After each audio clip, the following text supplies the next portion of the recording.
Yeah, my name's Chris Amos. My background before this happened to me was I was a scaffolder for 29 years, and I was into a lot of cycling, like football, and I just was an active kind of guy until the 1st of September when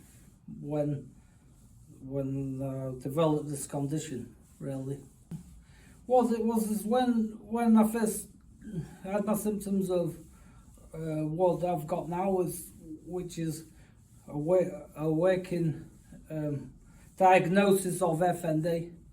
I was first in Scunthorpe Hospital where they said maybe I'd had a stroke, but after further investigations, nothing was found medically or on any of my scans.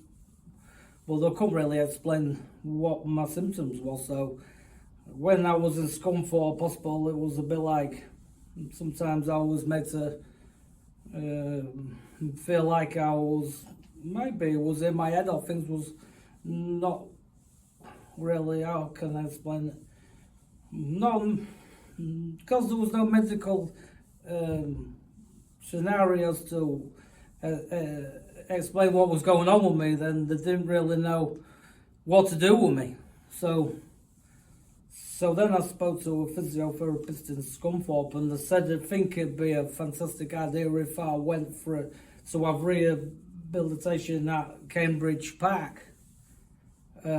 Which, to be honest, if I'm going to be honest, I was a bit apprehensive for going because I didn't know what to expect. I didn't know what sort of place it was or anything like that. So I went there not expecting too much, if that makes any sense. I was like I say, I was a fit guy before everything happened, and I'd never experienced. I didn't even know these places existed. So to go into somewhere when most of your life you get on with things and you ask people for help most of the time, especially in my game, not really many people want to help. So I wasn't expecting too much, and my mind was in overdrive because I never knew what was wrong with me. Nobody could tell me what was wrong with me. So you start having these scenarios in your mind, why am I doing this to myself? What's going on? So when I went to Cambridge Park, it was a bit strange for me. Basically, FND is a condition where there's nothing. When they do scans and things like that on you, there's nothing that explains your symptoms of what your experience is. So basically, what they say is your brain and everything inside your brain is fine. What they say is the wiring. It's to say it's a software problem. So basically, when your brain, like if you've got an automatic switch, so when you do everything automatically, like you get out your chair, you walk to the kitchen, you do whatever, everything's automatic. It's like somebody turns the automatic switch off in your brain, so everything becomes manual then. So when you've got your signals to do things, they get mixed up. So my symptoms are quite severe because it affects my speech. It forgets my movements. I also suffer from non-epileptic seizures. My vision's quite affected as well, so I get double visions in my left eye quite a lot. It's more of trying to understand. It's difficult because there's no physical explanation for it or medical explanation for it, should I say. But they're quite severe symptoms that you've sort of been left with that we can. Yeah, because some people with FND can experience like paralysis of one part of the body, or you can have numerous things wrong with. So if we had the lottery, people say I've hit the jackpot because I've got quite a lot of them. But anyway, that's a different thing which I have to deal with. But yeah, it's tough. It's tough to deal with. on a daily basis, but having a good support network around you's helped me massively anyway. Yeah. Well, I wasn't expecting a lot really. I didn't really know what was going to happen when I was in there. So, and not knowing anything about it, I was a bit of a closed book because I've never experienced people helping me before, and I didn't realise there's a network out there that would help you. So, from the moment I arrived, the greeting I got, was fantastic. I mean, they took me to my room and they settled me in, and I thought, this is not so bad. They're nice. And then the next day I got my assessment. Manel and my physio came to see me, and she did a good assessment of me. And I explained to her how I was feeling, not knowing anything what's going to happen to you, or what is happening to you. So I asked Ellen, I said to her, look, I get told it's in my head, and how do I explain that? I can't, this is happening to me, I know it's not in my head. And she said, look, Chris, you stop now, it's not in your head. You're not doing this to you. So if we're going to help you. So, and that straight away was like, wow, they're really going to help me. And then the other side of it was as well, which was nice, was like Benny said, well, when you came to see me yourself, Ben, I didn't realise there's another side of it, like the social side of it as well. So when you came to see me, Ben, and I asked you what do I do, I was all confused. And then you went out your way for me to find out about benefits, and you explained to me and Leslie about the benefits, which when you've been working all your life, you don't even know they're there, So for you to do that for me as well was brilliant, because that set my mind at rest for the financial difficulties which maybe I thought was going to come across with it. And then just to talk to you after, when you know your own experiences with your epilepsy, to speak to somebody who was going through, maybe not the same as me, but similar, it meant a lot to me, because I thought, just for you to take your time out to sit with me for that hour, that helps me. It helps you a lot anyway. Really helps me a lot. My time in there, I was expecting probably to be in there 6 weeks and leave there with, I don't even know. And then because obviously I haven't said, when I first came in there, I was in a lot worse state than what I am now. I couldn't lift my head up really. I couldn't really speak as good as what I am now.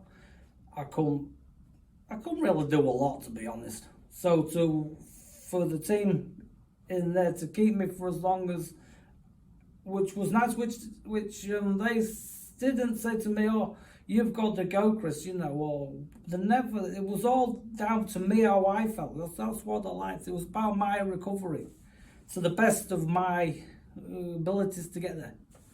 So when I did leave Cambridge back, it was when I was mentally and physically to a point where I thought I can get on in the outside world now. So yeah, they really, really helped me anyway.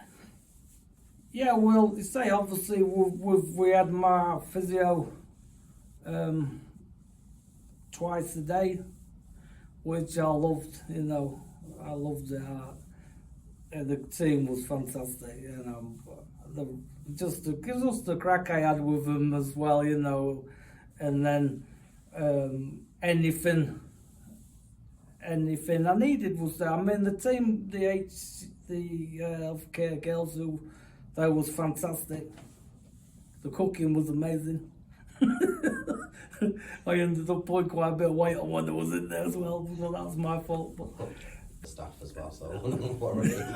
yeah, because they're brilliant anyway. But yeah, so yeah, everything. I mean, the mindfulness, that was nice. That was nice for me as well to get educated about that side of things as well.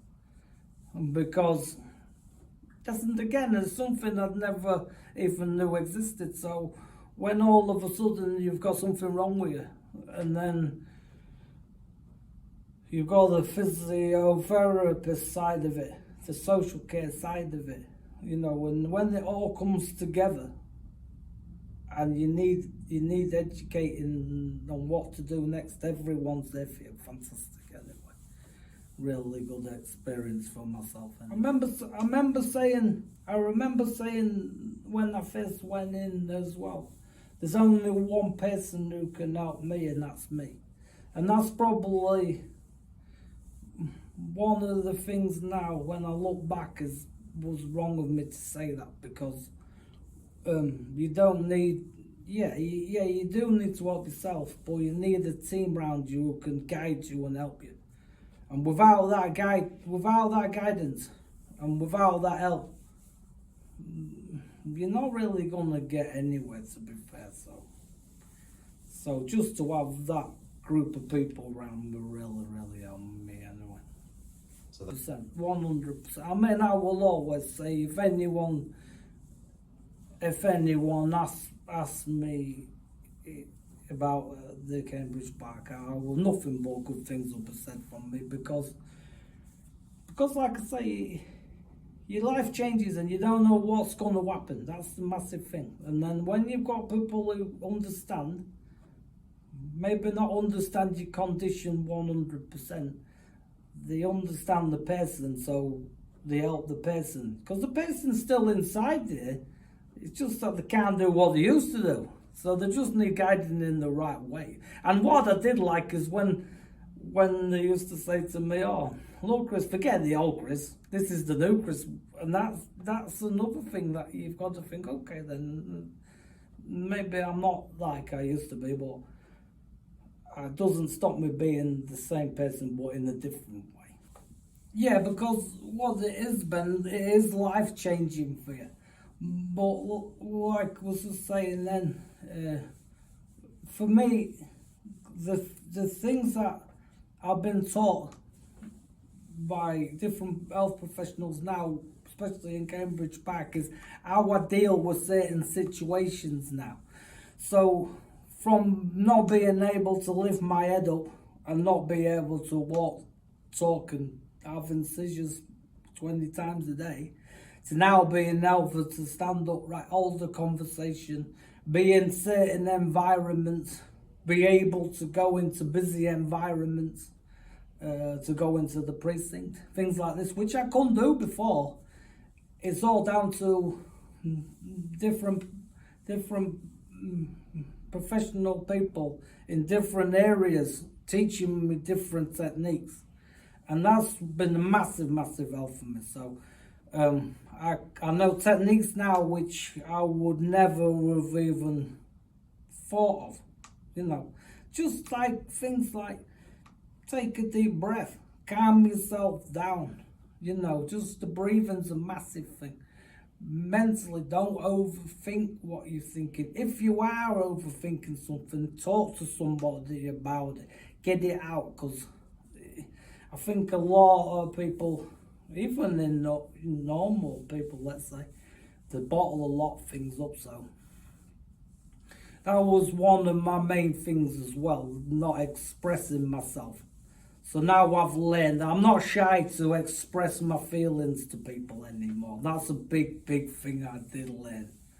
That definitely helped me out that massively anyway then. Yeah. Well, F&Ds is more common than what you think. So don't judge the person just because there's nothing medically there to explain the situation or the presentation. Don't judge the person. Listen to what they've got to say, and realize that it's an isolating condition, because no one can tell you why it's happening to you. There's no reason why. but it is happening to you. So when the people are feeling isolated, just talk to them, let them explain to you, let them, and just, what's the word I'm trying to say? Is believe them. That's it. Believe them. That's the biggest thing. Believe them, because when I was in Scunthorpe and Kelly, the physio there, when I spoke to her, she believed what was happening to me. And then I came to Cambridge Park, and Ellen believed me, and then you, Ben, you believed me. So having that, all of a sudden, belief, you know that it's something that can hopefully overcome in the long run, or the techniques that you talk can help you manage it anyway.